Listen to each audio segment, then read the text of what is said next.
Hello dear student,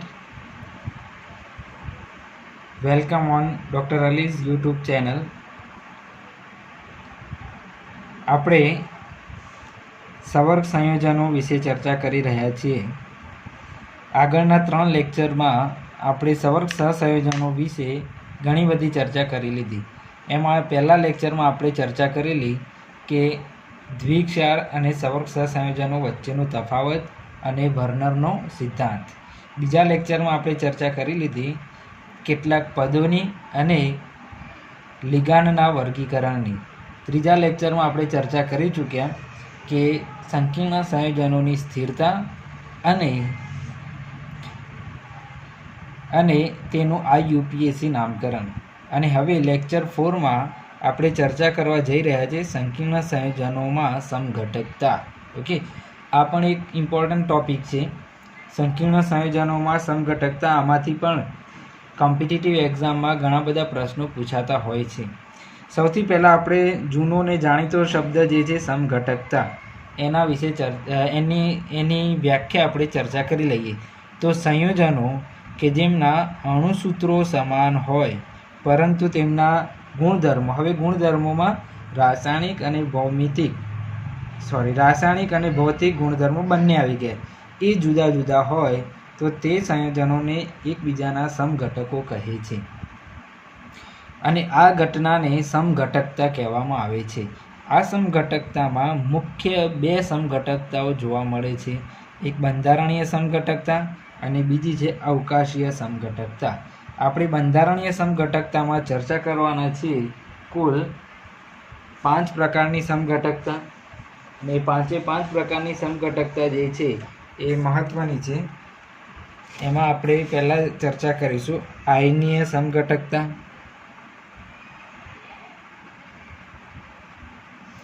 આયનીય સમઘટકતા. બીજા નંબરમાં આપણે ચર્ચા કરીશું જલીય સમઘટકતા. ઓકે, ત્રીજા નંબરમાં આપણે ચર્ચા કરીશું લિંકેજ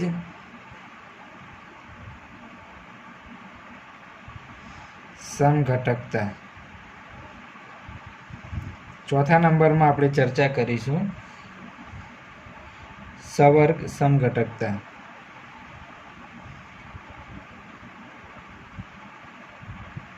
આ લિંકેજ સમઘટકતાને બંધન સમઘટકતા પણ કહેવામાં આવે છે. અને 5મા નંબરમાં આપણે ચર્ચા કરીશું લિગેટ સમઘટકતા. ઓકે, તો બંધારણીય સમઘટકતામાં આપણે આ 5 પ્રકારની સમઘટકતાઓની ચર્ચા કરવાની છે. જ્યારે હવે આપણે જોઈએ અવકાશીય સમઘટકતા, સ્ટીરિયો આઇસોમેરિઝમ. તો સ્ટીરિયો આઇસોમેરિઝમ અવકાશીય સમઘટકતાના મુખ્યત્વે 2 પ્રકાર હોય છે, ભૌમિતિક સમઘટકતા અને પ્રકાશ સમઘટકતા. હવે પ્રકાશ સમઘટકતા જે છે એ સવર્ગાંક 6 હોય. મોટા ભાગે એવા જ સંકીર્ણ સંયોજનો પ્રકાશ સમઘટકતા દર્શાવતા હોય છે. ઓકે, અને એમાં પણ સવર્ગાંક 6 હોય તો એમાં સિસ અને ટ્રાન્સ 2 સમઘટકો હોય. તેમાંથી સિસ સમઘટક જે છે એ જ પ્રકાશ સમઘટકતા દર્શાવશે. અને પ્રકાશ સમઘટકતા ડેક્સ્ટ્રો અને લીવો આપણને ખબર છે. સિસ સમઘટક જે છે એ જ પ્રકાશ ક્રિયાશીલ હશે.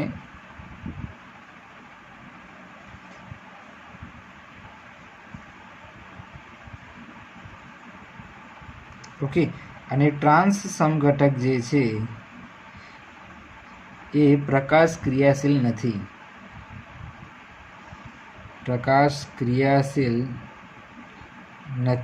હવે પ્રકાશ ક્રિયાશીલ એટલે આપણને ખબર છે સમતલીય ધ્રુવીભૂત પ્રકાશનું ભ્રમણ કરે એને કહેવાય પ્રકાશ ક્રિયાશીલ. એટલે સિસ સમઘટક સમતલીય ધ્રુવીભૂત પ્રકાશનું ભ્રમણ કરશે જ્યારે ટ્રાન્સ સમઘટક કરતો નથી. એટલે ટ્રાન્સ સમઘટક જે છે એ પ્રકાશ સમઘટકતા દર્શાવતો નથી. ઓકે, પ્રકાશ સમઘટકતા દર્શાવતો નથી.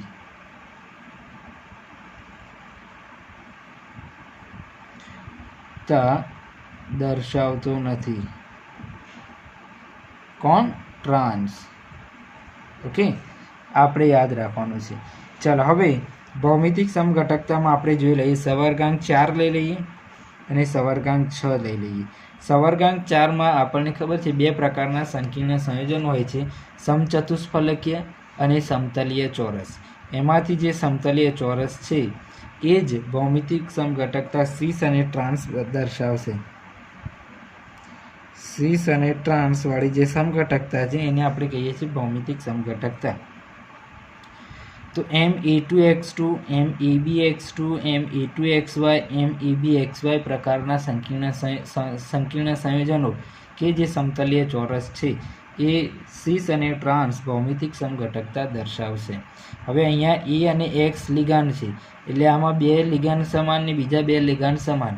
આમાં બે લિગાન્ડ સમાન છે, આમાં પણ બે લિગાન્ડ સમાન છે, આમાં બધા જ લિગાન્ડ અલગ અલગ છે, છતાં તે સીસ અને ટ્રાન્સ સમઘટકતા દર્શાવે છે. એના પછી આપણે જોઈ લઈએ સવર્ગાંક 6. તો સવર્ગાંક 6માં અષ્ટફલકીય સંકીર્ણો જે હોય છે એ આ રીતે ME4X2 અથવા ME2X4 અને ME3B3 પ્રકારના હોય છે. ઓકે, હવે ME2X4 અથવા ME4X2 જે હોય છે એ સંકીર્ણ સંયોજનો સીસ અને ટ્રાન્સ પ્રકારની સમઘટકતા દર્શાવે છે, જ્યારે ME3B3 જે છે એ ફેશિયલ અને મેરિડિયોનલ એમ બે પ્રકારની સમઘટકતા દર્શાવે છે. આપણે ડિટેલમાં ચર્ચા કરીશું કે કયા સંકીર્ણો સીસ અને ટ્રાન્સ, કયા સંકીર્ણો ફેશિયલ અને મેરિડિયોનલ દર્શાવે છે. એના પહેલાં આપણે સૌપ્રથમ જોઈ લઈએ સૌથી પહેલાં આપણે બંધારણીય સમઘટકતા જોઈ લઈએ. તો બંધારણીય સમઘટકતા એટલે આપણને ખબર છે કે જે સંયોજનોના અણુસૂત્રો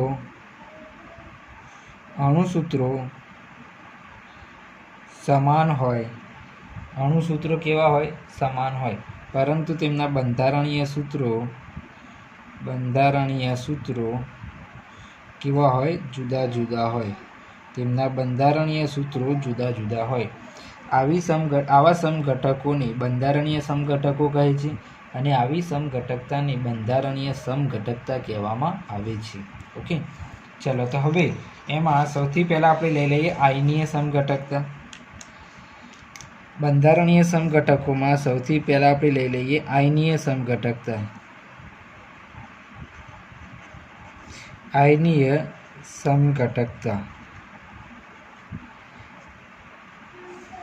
સમઘટકતા શબ્દ ઉપરથી તમને ખબર પડે છે કે આયનો જુદા જુદા હશે.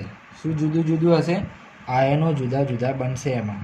ઓકે, તો આપણે એની વ્યાખ્યા જોઈ લઈએ કે કોઈ પણ સંકીર્ણ હોય છે તો એમ તમને ખબર છે કે સવર્ગ વર્તુળની અંદર જે હોય છે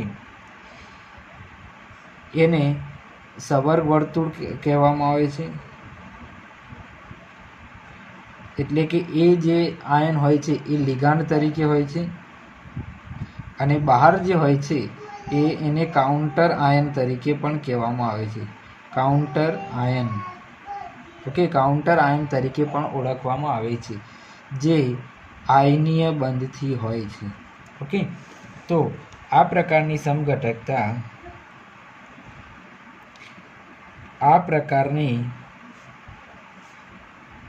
સમઘટકતા જે છે એ લિગાન્ડ અને કાઉન્ટર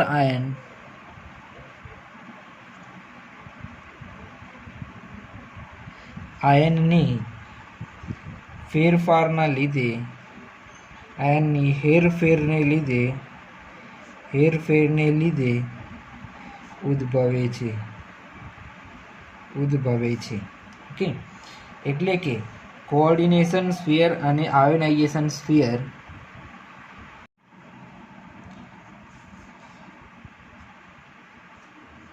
ઓકે, આને સવર્ગ વર્તુળ કહે છે અને બહાર જે હોય છે એને આયનીય વર્તુળ કહેવામાં આવે છે અથવા આયનીય કાઉન્ટર આયન કહેવામાં આવે છે. તો હવે આપણે ઉદાહરણ લખી દઈએ. તો ઉદાહરણમાં આપણે જોઈ શકીએ છીએ. પહેલું ઉદાહરણ આપણે લઈએ તો CONH3 5 ટાઈમ SO4 અને બહાર છે Br. અને ઓકે, જો હવે આ SO4 જે છે ને એ લિગાન્ડ છે, જ્યારે Br જે છે એ કાઉન્ટર આયન છે.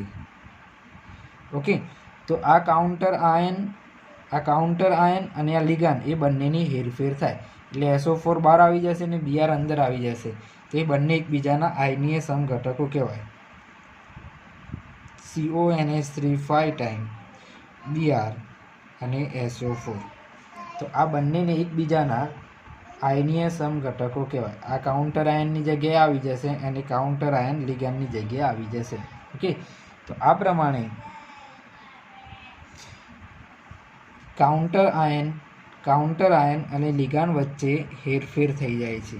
બીજું ઉદાહરણ આપણે લઈએ તો PT NH3 4 ટાઈમ Cl2 અને બાર છે Br2 અને આનો આયનીય સમઘટક થશે Br2 અંદર આવી જશે, Cl બહાર નીકળી જશે એટલે PT NH3 4 ટાઈમ Br2 અને બહાર આવી જશે Cl2. ઓકે, તો આ પ્રમાણે ફેરફાર થઈ જશે.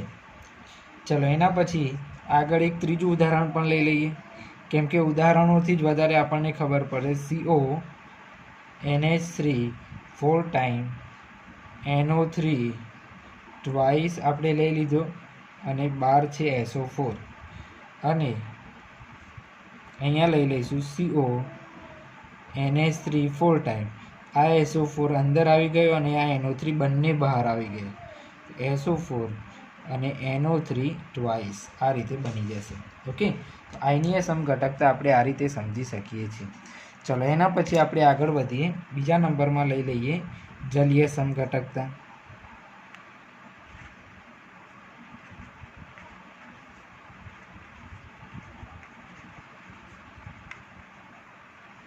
ઓકે, ચલો હવે જલીય સમઘટકતામાં શબ્દ ઉપરથી આપણને ખબર પડે છે કે એમાં પાણીના અણુઓમાં ફેરફાર હશે. ઓકે, જલીય સમઘટકતામાં પાણીના અણુઓમાં ફેરફાર હશે. ઓકે, તો આ પ્રકારની સમઘટકતા જે છે, જલીય સમઘટકતા જે છે, તો આ પ્રકારની સમઘટકતા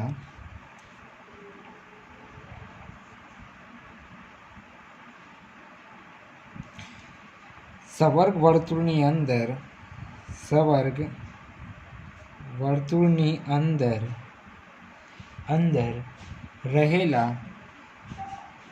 રહેલા પાણીના અણુઓની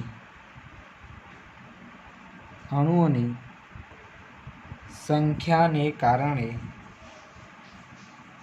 ઉદ્ભવે છે. ઓકે, તો જોઈ લઈએ આપણે. CrH2O 6 ટાઈમ Cl3 ના આપણને CrH2O 6 ટાઈમ Cl3 જે છે એના આપણને કુલ 3 સમઘટકો આ પ્રમાણે મળે છે કે CrH2O 6 ટાઈમ અને Cl3 બહાર, જેનો રંગ જે છે એ છે વાયોલેટ. ઓકે, જાંબલી રંગ છે. બીજા નંબરમાં આપણે લઈ લઈએ. હવે જો H2O બહાર નીકળી જશે ને Cl અંદર આવી જશે તો CrH2O 5 ટાઈમ Cl, એક Cl અંદર આવી ગયો એટલે Cl2 અને એક H2O બહાર નીકળી ગયો. ઓકે, જે છે લીલો રંગ. ઓકે, તો વિદ્યાર્થી મિત્રો અહીંયા જોઈ શકીએ છીએ કે પાણીના અણુ અહીંયા 6 છે જ્યારે અહીંયા 5 છે. ઓકે, સવર્ગાંક બંનેનો સમાન છે, સવર્ગાંક 6 જ છે, પરંતુ પાણીના અણુઓ સવર્ગ વર્તુળની અંદર બદલાય છે. તો આ પ્રકારની જલીય સમઘટકતા સવર્ગ વર્તુળની અંદર રહેલા પાણીના અણુઓની સંખ્યાને કારણે ઉદ્ભવે છે. ત્રીજું ઉદાહરણ લઈ લઈએ આપણે. CrH2O 4 ટાઈમ Cl2 અને બહાર એક જ Cl રહેશે. જ્યારે આપણે જોઈએ તો 2 પાણીના અણુ બહાર છે, તો એ જે છે એ ઘેરા લીલા રંગનો બને છે. ઓકે, તો આ પ્રમાણે આપણે અહીંયા જોઈ શકીએ છીએ કે જલીય સમઘટકતા પાણીના અણુઓની સંખ્યાને કારણે ઉદ્ભવે છે. ચલો એના પછી આપણે આગળ વધીએ તો લિંકેજ અથવા બંધન સમઘટકતા.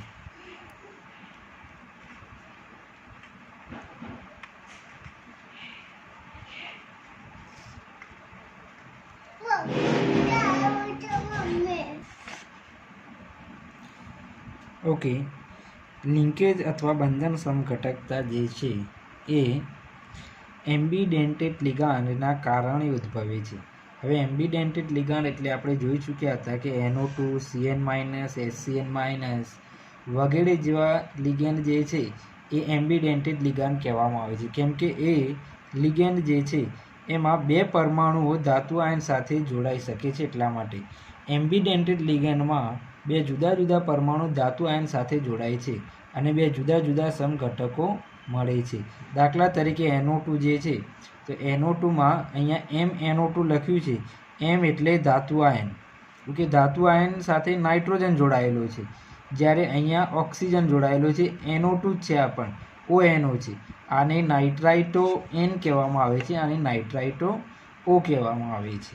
તો આમ બે જુદા જુદા સમઘટકો મળે છે. આપણે ઉદાહરણ લખીએ તો ઉદાહરણ પરથી તમને વધારે ખ્યાલ આવશે કે CO NH3 5 time NO2 Cl. આ જે છે એ લાલ રંગનું છે. કેવો છે? અને એનો જ સમઘટક, એનો જ બંધન સમઘટક CO NH3 5 ટાઈમ NO2ની જગ્યાએ ONO અને Cl. આ જે છે એ પીળા રંગનું છે. ઓકે, અહીંયા આપણે જોઈ શકીએ છીએ કે NO2 જે છે એ અને ONO એ બંનેમાં લિંકેજ બદલાય છે. બીજું ઉદાહરણ આપણે લઈ લઈએ તો MnCO 5 ટાઈમ HCN પ્લસ અને MnCO 5 ટાઈમ NCS પ્લસ. અહીંયા આપણે જોઈ શકીએ છીએ કે શું ફેરફાર થાય છે. તો આ પ્રકારની સમઘટકતાને કહેવામાં આવે છે લિંકેજ સમઘટકતા.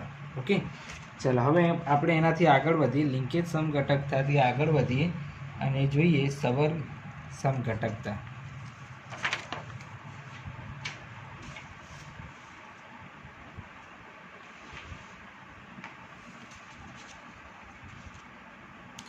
ચલો એના પછી આપણે ચોથા નંબરમાં જોઈશું સવર્ગ સમઘટકતા.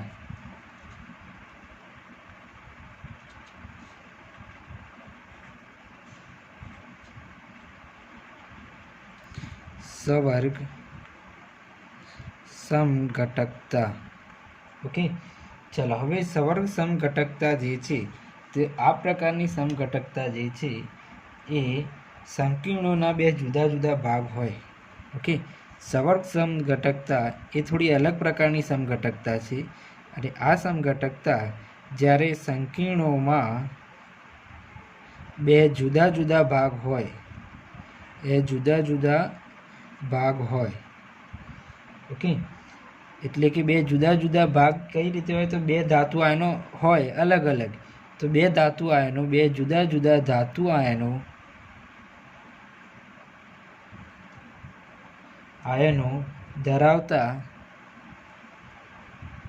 ધરાવતા કેટાયનિક એટલે ધન અને એનાયનિક એટલે કે ઋણ ભાગ વચ્ચે લિગાન્ડના ફેરફારથી ઉદ્ભવે છે. તો સવર્ગ સમઘટકતાને સમજીએ તો આપણે એક ઉદાહરણ લઈએ તો CONH3 6 time CrCN 6 time. Okay, ચલો વિદ્યાર્થી મિત્રો, તો આ જે ઉદાહરણ છે એમાં આપણે જોઈએ આ એક જ આખું સંકીર્ણ છે, એમાં બે ભાગ છે. હવે આને બે ભાગ કઈ રીતે કહી શકાય? તો જો આમાં ઋણ લિગાન્ડ છે તો આને ઋણ સંકીર્ણ કહેવાય, એટલે કે એને કહેવાય એનાયનિક. ઓકે, અને આ જે છે એ ધન સંકીર્ણ કહેવાય, એમાં તટસ્થ છે તો એને કહેવાય કેટાયનિક. ઓકે, તો કેટાયનિક અને એનાયનિક વચ્ચે લિગેન્ડની ફેરફાર થઈ જાય છે, એટલે આપણને આ રીતે મળી જાય છે CO CN6 ટાઈમ અને CR NH3 6 ટાઈમ. ઓકે, હવે કેટલીક વખતે આ સંકીર્ણમાં ધાતુ આયનને પણ બદલી નાખે, એટલે કે ધાતુ આયન આ બાજુથી આ બાજુ આવી જાય અને આ ધાતુ આયન અહીંયાથી અહીં આવી જાય, તો બંને સરખું જ થશે. ઓકે, CrNH3 સાથે જોડાઈ જશે અને COCN સાથે જોડાઈ જશે. તો આ બંને જે છે એકબીજાના સવર્ગ સમઘટકો છે. તો ફરીથી આ શબ્દને સમજીએ કે સંકીર્ણમાં બે જુદા જુદા ધાતુ આયનો ધરાવતા કેટાયનિક, બે જુદા જુદા ધાતુ આયનો ધરાવતા કેટાયનિક અને એનાયનિક ભાગ વચ્ચે લિગાન્ડના ફેરફારથી સવર્ગ સમઘટકતા ઉદ્ભવે છે. એક બીજું ઉદાહરણ આપણે લઈ લઈએ તો વધારે ચોખવટ થઈ જશે. CO NH3 6 ટાઈમ અને CR C2O4 થ્રાઇસ. ઓકે, તો આનો સવર્ગ સમઘટક આપણને આ રીતે મળી જશે, CR NH3 6 ટાઈમ. આ જે CR હતું એ અહીંયા આવી ગયો અને આ CO અહીંયા આવી જશે. આપણે એ રીતે પણ લખી શકીએ, તો CO C2O4 થ્રાઇસ, આ રીતે પણ થઈ જશે.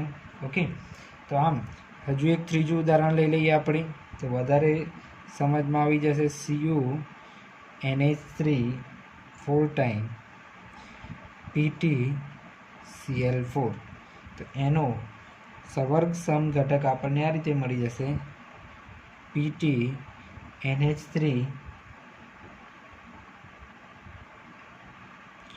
4 ટાઈમ અને CuCl4. ઓકે, અને હવે આપણે છેલ્લે 5મા નંબરની સમઘટકતા જોઈ લઈએ. 5મા નંબરની સમઘટકતા જે છે એ છે લિગેટ સમઘટકતા.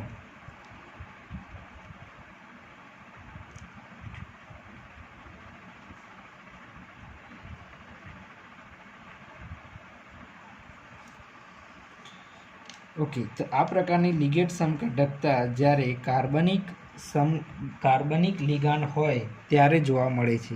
શામાં જોવા મળે છે? કાર્બનિક લિગાન્ડ હોય, ઓર્ગેનિક લિગાન્ડ હોય ત્યારે. ઓકે, તો આમાં અણુસૂત્ર સમાન હોય છે, અણુસૂત્ર સમાન હોય છે લિગેન્ડનું, પરંતુ લિગેન્ડના અંદર